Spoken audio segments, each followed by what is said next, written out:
इसलिए सभी धर्म प्रेमियों को, सभी मजहब धर्म के लोग, सभी राजनीतिक लोग, सबके लिए मैं प्रार्थना करता हूँ और आपको अच्छे इन्हीं काम की कामना करता हूँ कि आप सब लोग इस भूमि पर आकर अपना परमार्थी लाभ प्राप्त करो, अपनी आत्मा के कल्याण के लिए कुछ करो। शरीर के लिए, बाल बच्चों के लिए तो आपने सब कुछ किया, लेकिन अपनी जीवात्मा के लिए आपने भी कुछ नहीं किया, क्योंकि जीवात्मा के बारे में आपको कुछ सिखाया ही नहीं है, किसी ने बताया भी नहीं, क्योंकि तुम्हारे यहाँ 4 वेद, 6 शास्त्र, 18 पुराण, 19 उपनिषद और 36 ऋचाएं, इसके अलावा कोई चर्चा नहीं। और ये चर्चा केवल शारीरिक पारिवारिक लाभ, सामाजिक लाभ, लेकिन आत्मिक लाभ का इसमें कोई जिक्र नहीं है। इसलिए संत महापुरुषों ने स्पष्टीकरण दिया कि वेद थके, ब्रह्मा थके, थकी गए शेष महेश, और गीता का जगम नहीं, वो सदगुरु का देश। ये संतों की, सदगुरुओं की महिमा अपरंपार है, इसका कोई न वर्णन कर सकता है, अवर्णनीय है, अखतनीय है, अनिवर्चनीय है। ये बिल्कुल परे, मनोबुद्धि के परे, न कोई सोच सकता, न कोई विश्वास कर सकता, और न कोई करने के लिए तैयारी हो सकता। ऐसी सेवा की भूमिका व्यवस्था बनाकर संत महापुरुषों ने कलयुग के जीवों पर दया की है। हमें आपको उसका लाभ ले लेना चाहिए।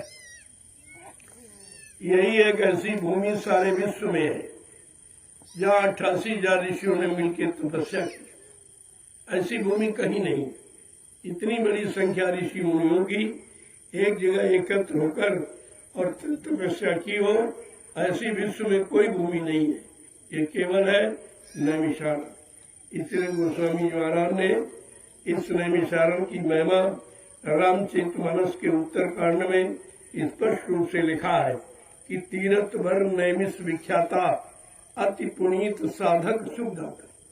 ये नैमिषारण्य तीर्थों का राजा महातीर्थ है और अति पावन पवित्र है।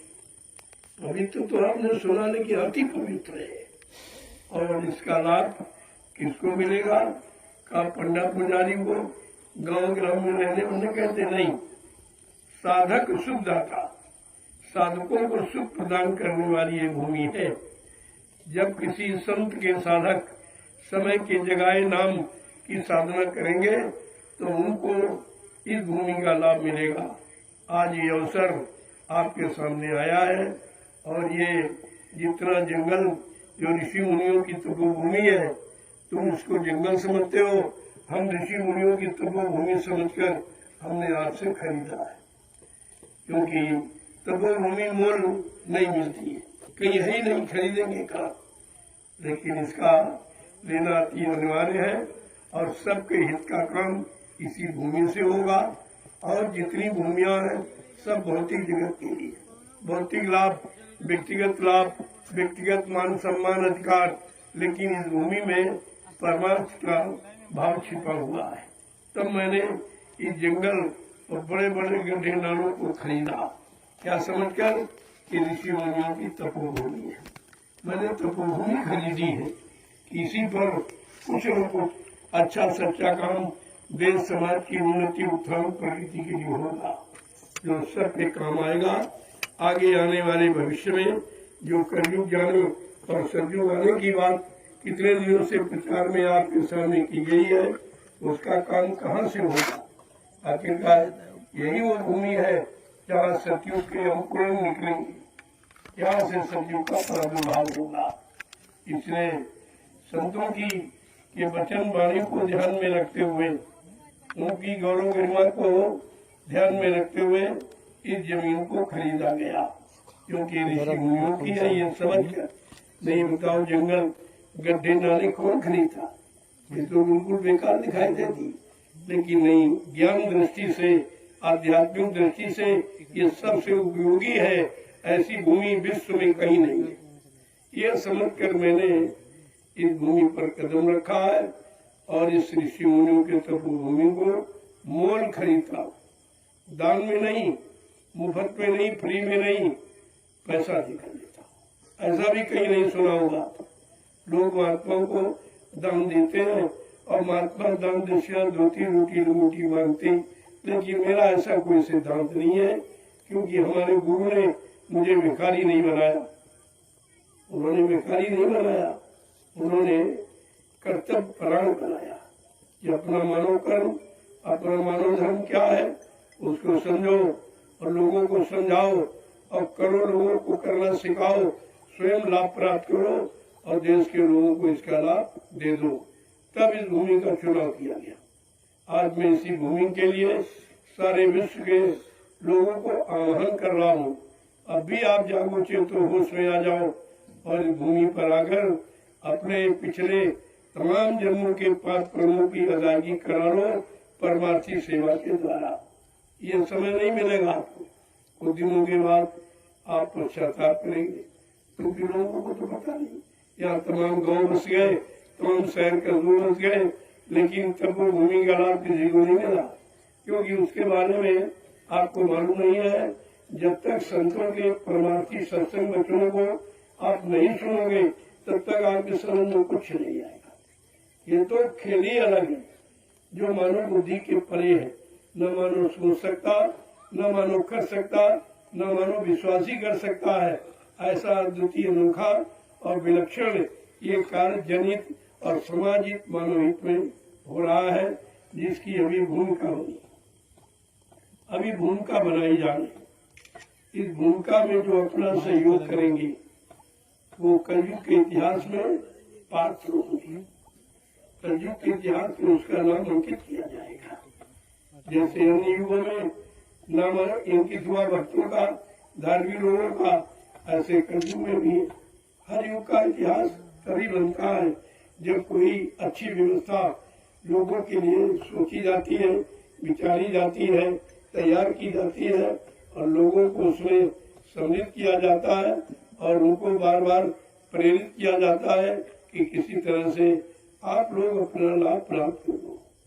आज मैं सारे विश्व के लोगों को आह्वान करता हूँ, केवल हिंदुस्तानी नहीं सबको, क्योंकि ये बात किसी को मालूम नहीं है। विश्व के लोग तो बहुत भूमि उन्हें क्या मालूम, लेकिन भारत तो योग भूमि है, लेकिन योग भूमि पर रहने वाले भी सब भोगी ही हो गए।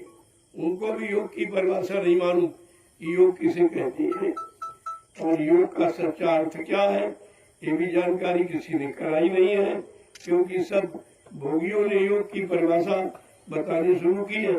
ये बताओ भोगी योग कर क्या क्या जानेगा, जिसने योग कभी किया नहीं वो मतलब यानी योग की परिभाषा क्या बताएगा, योग का अर्थ क्या बताएगा, योग का तौर तरीका विधि क्या है वो क्या बताएगा और योग करने से लाभ क्या मिलता है इसकी जानकारी क्या देगा आपको।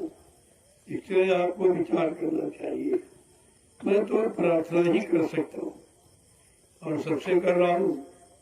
मेरा किसी से कोई राग दोष नहीं है, कोई मतभेद नहीं है, कोई जाति भेद नहीं है, किसी तरह का मतलब यानी कुछ भी इस तरह का भाव नहीं है कि गैर का। सभी अपने हैं, अपने ही देश के हैं और सबको अपनी जीवात्मा का कल्याण करके अपने मानव धर्म को, मानव जीवन को कृतार्थ करना है और अपने घर पहुंचना है। सीधी सादी बात। अब आप इसको समझें और अगर करना चाहते हो तो आकर के कर लो। आप बाद में आप पश्चाताप करेंगे कि ऐसी पावन पवित्र भूमि थी हम समझ ही नहीं पाए, जबकि गोस्वामी जी महाराज 550 वर्ष पहले से ये चर्चा बराबर इस भूमि की कर रहे हैं रामचरितमानस के उत्तरकांड में, और रोज पढ़ी जाती है, रोज सुनाई जा रही, लेकिन अर्थ बेचारे नहीं समझ पा रहे कि भाई वो भूमि कौन है जिसका जिक्र संत गोस्वामी जी महाराज ने रामचरितमानस में किया। इतना तो विचार आपको करना चाहिए। जय गुरुदेव। धीरे धीरे ये चर्चा सारे विश्व में फैल रही है। प्रकाश को कोई अंधकार रोक नहीं सकता और जहाँ प्रकाश वहाँ अंधकार रह नहीं सकता, जहाँ सत्य वहाँ झूठ रह नहीं सकता, जहाँ धर्म वहाँ अधर्म रह नहीं सकता, जहाँ सच्चा पुण्य है वहाँ नकली पाप टिक नहीं सकता। इन पर भी आप विचार करें। मैं एक ही चीज को बड़े स्पष्ट रूप से आप तक पहुंचाना चाहता हूँ कि धीरे धीरे आप भी समझ लें कि हमको परमात्मा प्रभु खुदा गांठ ने ये मानव शरीर क्यों दिया। उसके बाद तो बहुत शरीर है, पशुओं के, पक्षियों के, कीड़े मकोड़ों के बहुत शरीर है। किसी शरीर में आपको आपकी जीवात्मा को भेज सकता था, लेकिन आखिरकार मानव अनमोल मंदिर क्यों दिया। मंदिर किस लिए होता है? पूजा के लिए, शुद्धता के लिए, चरित्रता के लिए, पवित्रता के लिए ये मंदिर होता है। और मानव मंदिर पाकर आपने न चरित्र कायम रख पाया, न इसको पाक साफ रख पाया, न मतलब न इससे कोई अच्छा काम आप कर पाए, तो तुम कैसे कहोगे कि हम मानव शरीर में हैं या मानव शरीर परमात्मा ने हमको किस काम के लिए दिया। महात्मा यही जानकारी दी थी। उनके यहाँ और कोई स्वार्थ लालच की जानकारी नहीं है, कोई दान दक्षिणा धोती रोटी लंगोटी मांगने की उनके यहाँ शिक्षा नहीं है। वो ये काम करते ही नहीं, वो देने आते हैं, लेने नहीं आते। मोटी बात आपको समझ लेना चाहिए। इसलिए भूमि पर निरंतर दिया जा रहा, आपको परमात्मा की संधान सेवा का लाभ दिया जा रहा, आपको सुमरन ध्यान भजन करा के आपको लाभ दिया जा रहा, आपको सत्संग वचन सुना के अध्यात्म की तरफ आपको जगाया और मोड़ा जा रहा। ये सब काम आपके लिए हो रहे और आपको बीमारी परेशानी दुख तकलीफों से बचाने के लिए प्रसाद भी दिया जा रहा, जो हिंदुस्तान के विश्व में कोई नहीं देता। कहीं चले जाओ प्रसाद आपको कोई नहीं देता, क्योंकि प्रसाद बनाना ये सबके बस की बात नहीं है। अगर ये बना लेते तो ये क्यों कहते जाओ दुकान से प्रसाद खरीद के दिया। अरे प्रसाद खरीदा नहीं जाता, बनाया जाता। तो बनाएगा कौन? जिसने अपने सदगुरु के आदेश हुक्म का पालन करके उनके बटनों पर अपने जीवन को चलाकर उनको खुश कर लिया। वो अपने सदगुरु की जो दया और दुआ किसी वस्तु में प्रवेश करके जीवन को लाभ प्रदान कर सकता है। इस बात का ध्यान रखिए, ये सब आपको मिल जाएगा। आपके लिए व्यवस्था की जा रही, आपके लाभ के लिए ये सब बनाया जा रहा। आप न ले न आए तो फिर आपकी बात है, लेकिन प्रार्थना करना ये महात्माओं का कर्तव्य है। अच्छे सच्चे मार्ग की तरफ प्रेरित करना ये महात्माओं का धर्म है। तो बराबर आपको धर्म की तरफ मोड़ा जा रहा कि मानव धर्म क्या है, मानव कर्म क्या है, मानव नीति क्या है, मानव प्रेम क्या है, ये सब आपको सिखाया पढ़ाया इस भूमि पर जाता है। जय गुरुदेव, जय गुरुदेव, जय गुरुदेव, जय गुरुदेव। इसीलिए संत महापुरुषों ने अपनी अमृतमयी वाणी से सेवा के बारे में कहा। उन भक्तों के जागे भाग जिन्हें गुरु सेवा मिली, वो भक्त हैं उनके भाग जगे जिनको गुरु का आदेश परमार्थ की तरफ मोड़ने का मिल जाए, परमार्थ कमाने का मिल जाए, वो धन्य है, वो भक्त धन्य। उनकी भक्ति मुक्ति का कारण बना देगी। आपको ये भी तो समझना चाहिए। जय इसने साकार का पूछा, कहीं नहीं हो रहा, केवल सदगुरु के बाबा जय गुरुदेव जी महाराज के और मथुरा से बराबर शुरू हुआ 10 जुलाई 1952 से। बराबर जय गुरुदेव प्रभु के नाम का प्रचार और उनके मानव के शुद्ध आहार का विचार, और आहार पर विचार करो तो तुम्हारा सारा काम ठीक हो जाएगा। ये शिक्षा केवल आपको बाबा जय गुरुदेव जी महाराज के द्वारा सारे विश्व को यह संदेश दिया जा रहा, और नहीं तो अंतर्गतवा आपको अपने मानव कर्म, मानव धर्म और मानव सच्चे शुद्ध आहार पर आना ही पड़ेगा। ऐसे नहीं तो कुदरत की मार से हम लोग, तो कुदरत की मार न पड़े, किसी तरह की मुसीबत आपत्ति न मिले, महात्मा तो आपका भला चाहते हैं, तो आप पहले से अपना सुधार कर लो और धीरे धीरे आपको लाभ मिल जाए। वो तो लाभ दिलाने आए, वो लाभ से वंचित कराने नहीं आए, और तुमसे वो लाभ लेने नहीं आए और संपूर्ण मानव जाति को वो लाभ देने आए। आप न ले पाए, न समझ पाए, न सुन पाए, तो ये बात आपकी है, वो तो आपको बताना पड़ेगा। और सारे हिंदुस्तान में कोई नहीं कह सकता कि उनको बता दें। और ये संदेश कहीं से प्रसाद नहीं, न किसी मंदिर से, न मस्जिद गिरजाघर गुरुद्वारों से, न कोई धर्माचार, न कोई आचार, न कोई भेदधारी दाढ़ी बाल रखने वाले महात्माओं ने, न शंकराचार्यों ने ये संदेश किसी ने नहीं दिया कि मानव को सर्वप्रथम अपना आहार ठीक करना चाहिए। आहार से विचारों का जन्म होता है और विचार से यानी कर्म किए जाते और कर्म से फल प्राप्त किया जाता। किसी ने ये कहा नहीं, न राजनीतिक नेताओं ने और न ही धर्माचार्यों ने। केवल आपको ये प्रचार जय गुरुदेव मिशन से ही ये प्रचार शुरू हुआ है कि आप लोग शुद्ध आहार करो ताकि तुम्हारा शुद्ध मन हो, शुद्ध तन हो, शुद्ध मन चित्त हो और बुद्धि हो और शुद्ध कर्म करो, अच्छा फल आपको मिले।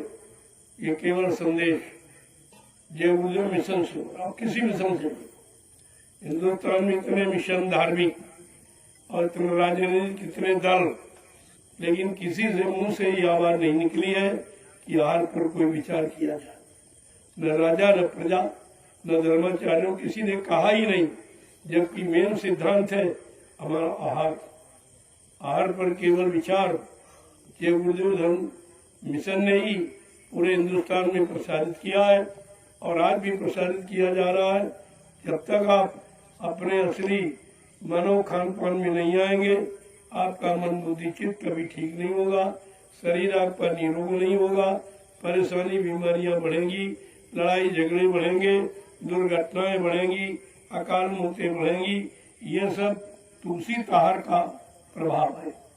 इसलिए उससे मुक्त होने के लिए बाबा जय गुरुदेव जी महाराज का यह संदेश सारे विश्व के लोगों को दिया जा रहा कि सब लोग जागो और चेतो और उठो, अपने अच्छी काम में लग जाओ, एक अच्छे समाज का निर्माण हो जाए और सब लोग उसका लाभ प्राप्त करें।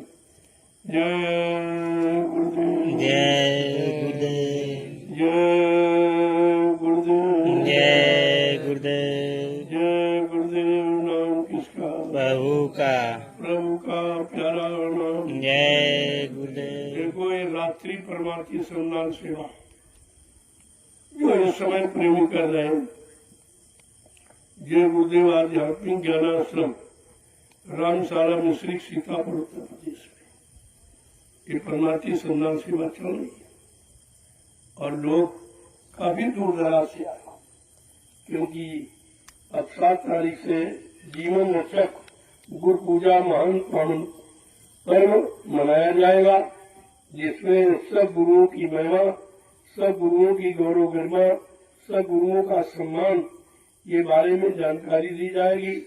अगर गुरु की जानकारी आपको हो जाए और उनके सिद्धांतों पर चल पड़ो तो जीवन में दुख की तो बात है। दुख तो वही है जहाँ तुम अच्छे सच्चे खान पान विचारों से दूर हो जाते, वहाँ वहीं से तुम्हारे शांति दूर हो जाती है, वहीं से लाभ मिलना दूर हो जाता, वहीं से न्याय सुरक्षा रोजी रोटी मिलना भी दूर हो जाता। भाई सब पर विचार करें आप। मैं तो संकेत इशारों में कह रहा हूँ, अभी आगे समय आएगा जब भगदड़ मचेगी, भगदड़ मचने ही वाली। अब ज्यादा समय नहीं है, राजा प्रजा कोई भी समान नहीं कर पाएगा, कोई धर्माचार आचार भी समान नहीं कर पाएगा, क्योंकि समाज की नीति रीति और भूमिका किसी के पास है ही नहीं। सब अपनी संभाल की बात, अपनी सुरक्षा की बात, अपने मान सम्मान की बात और अपने पद गौरव गरिमा की बात ही करते हैं, लेकिन मानव हित, समाज हित, देश हित, धर्म हित की बात तो कोई करता ही नहीं। ऐसा मालूम पड़ रहा है कि हमारा भारतवर्ष धार्मिक देश था, जिसमें धर्म की जब कमी हुई और अधर्म बढ़ने लगा तो इतिहास बताता है भगवान राम को धर्म की स्थापना के लिए रावण से लड़ाई लड़नी पड़ी। धर्म के लिए भगवान कृष्ण को महाभारत करना पड़ा।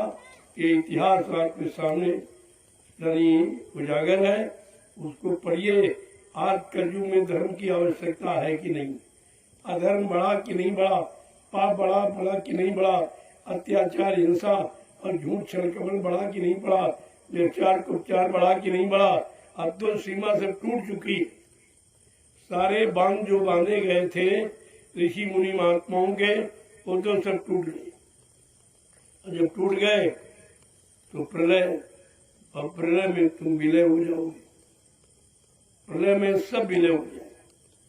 बहुत कम लोग बचेंगे, बहुत दूर दूर तक गांव शहर कस्बे खाली पड़े रहेंगे, मकान खाली पड़े रहेंगे, कोई रहने वाला दिखाई नहीं देगा। आप अज्ञानता भूल भ्रम बस एक एक इंच जमीन पर झगड़ा करते हो। तुम्हें अपना भविष्य नहीं मालूम कि आगे तुम्हारे बुरे पाप कर्मों का भविष्य क्या है, क्या तुमने किया है, उसका परिणाम सामने आने वाला है। और महात्माओं ने बड़ा जोर लगाया, किसी तरह तुम बच जाओ, समझ जाओ तो तुम्हारा बचाव हो जाए। लेकिन आपने उनकी बात नहीं मानी, लिहाजा उन्होंने अपना चार्ज जो दया का था वो कुदरत को सौंप दिया। कुदरत है तैयार खड़ी, आगे मुसीबत बड़ी। शाकाहारी हो जाओगे, बीमारी परेशानी झगड़ों से बच जाओगे। अगर बचना है तो ये सरल दवा है, शाकाहारी बनना। इसके बनने में कोई खर्चा नहीं, एक पैसा भी आपका खर्च नहीं, बल्कि जो नाजायज धन ये बुरे खान पान में आप खर्च करते हो, ये तुम्हारा बच जाए, तुम्हारे बाल बच्चों की पढ़ाई लिखाई में काम आवे, बच्चों की शादी ब्याह में काम आवे, घर मकान बनाने में काम आवे। महात्मा हर तरफ से तुम्हारी मदद करना चाहते हैं, लेकिन तुम उनकी सुनते ही नहीं हो, उनकी मानते ही नहीं हो। और जब जब जिसने नहीं माना, हिरण्यकश्यप नहीं माना तो मारा गया, रावण ने नहीं मानी अच्छी बात तो मारा गया, कंस ने नहीं माना तो मारा गया, जरासंध ने नहीं माना। ये तो इतिहास है कि अच्छे सच्ची धर्म की बात न मानने वालों का हमेशा विनाश हुआ है। अब विनाश के लिए आप भी तैयार हो जाइए, आप भी तैयार हो जाइए, क्योंकि हर युग का इतिहास यही बताता है। जय गुरुदेव, जय गुरुदेव, जय गुरुदेव, जय गुरुदेव। धर्म प्रेमी कितनी लगन के साथ रात्रि सेवा, दिन में लोग सेवा नहीं करते। आज तो सेवा करना खत्म हो गया, सेवा का भाव इंसानों के दिल से चला गया। लेकिन बीज की हानि कभी नहीं होती। महात्मा धर्म बीज और सत्य का बीज कभी खत्म नहीं होने देते, बीज कभी समाप्त नहीं होता। और आज आपके सामने नैमिषारण्य की पावन पवित्र भूमि पर ये करके दिखाया जा रहा है। आपको समझना चाहिए कि ये धार्मिक धरती पर धर्म कभी समाप्त नहीं होता। जब लोग समाप्त करने की कोशिश करते तो उनको ही समाप्त कर दिया जाता।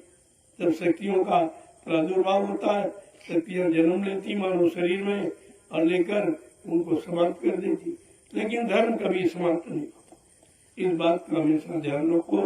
इसलिए धार्मिक बनने की कोशिश, धार्मिक कोई पाखंड नहीं है, कोई लाल पीला कपड़ा दाढ़ी वाला धार्मिक नहीं है, कोई छापा तिलक चंदन बंदन जरूर पहनना ये कोई धार्मिक नहीं है। वो तो विचार है, विचार है, आहार है, खान पान है और कर्म है, इनको धर्म कहते धर्म धारित। जो धारण किया जाए वो धर्म है, और जो इंद्रियों से किया जाए वो कर्म है। कर्म और धर्म में बड़ा अंतर है। लेकिन किसी से आप पूछिए, विद्वान से, धर्माचार्यों से, शंकराचार्यों से पूछो कि धर्म किसे कहते हैं, तो बेचारे क्या कहेंगे? पूजा करो, पाठ करो, तीर्थ करो, व्रत करो। अरे करो का नाम कर्म और धरो का नाम धर्म। जो धारण किया जाए वो धर्म है, और जो इंद्रियों से मन बुद्धि चित्त लगाकर किया जाए वो कर्म है। अब बेचारे ये खुद ही जब धर्म की परिभाषा नहीं जानते तो आपको बताएंगे क्या? ये तो धर्म से बहुत दूर है। ये पाखंड, बायंबर और जड़ता को धर्म बताते, जबकि धर्म चेतन है। धर्म जड़ नहीं, चेतन है, और चेतन धर्म ही हमेशा काम करता, और तभी धर्म की विजय होती। धर्म कभी पराजित नहीं होता, सत्य कभी पराजित नहीं होता, हाँ, कुछ समय तक लोग अपने बलपूर्वक से उसको परेशान कर सकते हैं, लेकिन धर्म और सत्य कभी पराजित नहीं होता। जय गुरुदेव, जय गुरुदेव, जय गुरुदेव। जय गुरुदेव। ये 6 दिवसीय जीवन रक्षक गुरु पूजा महान पावन पर्व जो जय गुरुदेव आध्यात्मिक ज्ञानाश्रम रामशाला मिश्रिक सीतापुर उत्तर प्रदेश में मनाया जा रहा है। 7 तारीख से 12 तारीख तक, 10 जुलाई को गुरु पूर्णिमा है। जय गुरुदेव मिशन में जितने भी प्रेमी, मैं सबको अपने गुरु परिवार का सदस्य मानता हूँ। हमारा किसी से कोई राग दोष नहीं। मैं इनको एक बार इशारा करके चिताना चाहता हूँ, जगाना चाहता हूँ कि 10 जुलाई 1952 में ये कार्यक्रम शुरू किया गया। आज सौभाग्यवश 10 जुलाई गुरु पूजा का महान पावन पर्व आपके सामने आ गया। हम सब उसी को मनाने जा रहे हैं। अब आपको विचार करना चाहिए कितने वर्षों के बाद आज ये 10 जुलाई का सौभाग्य हमें आपको मिला है। इसलिए सब प्रेमियों को संगठित होकर 10 जुलाई जीवन रक्षक गुरु पूजा महान पावन पर्व को बड़े सम्मान गौरव गरिमा के साथ मनाना चाहिए। ये गुरु की मर्यादा है, ये गुरु का सम्मान है, ये गुरु की यादगार है, गुरु से दया पाने की युक्ति है। आप इसको ले लीजिए। जय गुरुदेव, जय गुरुदेव, जय गुरुदेव, जय गुरुदेव। पूजा 10 जुलाई को होगी। सुबह से सुबह 5 साढ़े 5 बजे से प्रारंभ हो जाएगी। वो तो भीड़ के अनुसार कितने दिन चलेगी, जो भीड़ आप देखेंगे आप खुद ही अंदाज लगा लेंगे। और इसमें कोई गिनती नहीं है कि पूजा करने वाले कितने लोग आ रहे हैं। वो तो 6 दिन जो रखा गया, लोग आएंगे जाएंगे आएंगे जाएंगे, जिसको जैसा समय मिलेगा समय देकर पूजा करके चला जाएगा। यहाँ भीड़ एकत्र नहीं होगी और वो भीड़ ऐसी है आने जाने वाली, इसलिए भीड़ की कोई संख्या नहीं बता सकता। किसी भी मंदिर में पुजारी कितने आएंगे आप संख्या नहीं बता सकते। गंगा स्नान करने वाले कितने लोग स्नान करेंगे आप नहीं बताओ। भंडारों में भोजन प्रसाद पाने वाले कितने लोग आप संख्या नहीं बता सकते। इसलिए ये संख्या बताने वाला विषय नहीं है, ये तो अद्वितीय है, अद्भुत है, अनोखा है और पूर्ण है। बात आपको इस पर विचार करना चाहिए।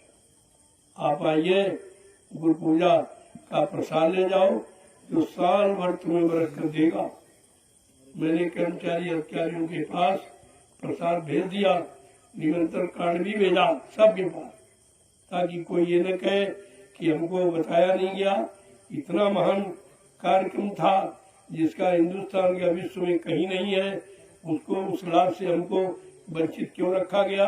मैंने सबके पास सूचना भेजी। आना न आना ये आपका काम, लाभ लेना न लेना ये आपका काम, समझना न समझना ये आपका काम। जो मेरा काम है, जो मेरा फर्ज है, जो मेरा कर्म है, मेरा कर्तव्य है, मैं सबको सूचना प्रेषित कर रहा हूँ और तारीख तक करता रहूंगा। जय गुरुदेव, जय गुरुदेव, जय गुरुदेव, जय गुरुदेव। अब आप लोग परमार्थी संधान सेवा का महाप्रसाद ले लीजिए। ये प्रसाद सबको नसीब नहीं होता। यहाँ रहने वाले लोग नहीं जानते बेचारे, ये गांव में रहने वाले ये भी नहीं जानते ये प्रसाद रोज क्यों बांटा था। ये भी तो विचारों को हिंदुस्तान में कोई नहीं देता और उसके बदले आपसे कुछ लिया नहीं जाता। अगर निःशुल्क और मुफ्त में कोई चीज बट रही हो और आप न ले पाए तो ये आपका दुर्भाग्य है।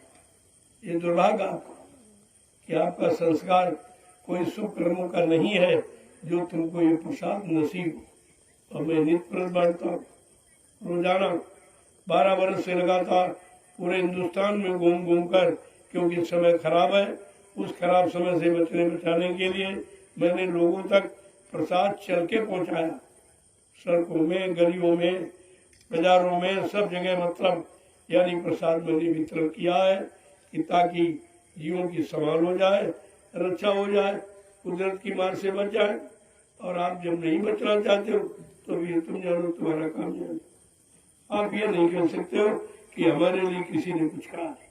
पूरे विश्व की बात करता हूँ, पूरे विश्व में तुम्हारे हित की बात कोई नहीं करो। अपने हित की बात, अपने लाभ की बात, अपनी गौरव गरिमा प्रतिष्ठा मान सम्मान की बात करेंगे, लेकिन जनहित और समाज हित की बात कोई नहीं करे। ये केवल महात्माओं का विषय है। वही आपके सच्चे हमदर्द हैं, वो आपके हितैषी हैं और आपके रक्षक हैं, इसलिए वो अपना फर्ज अदा करते।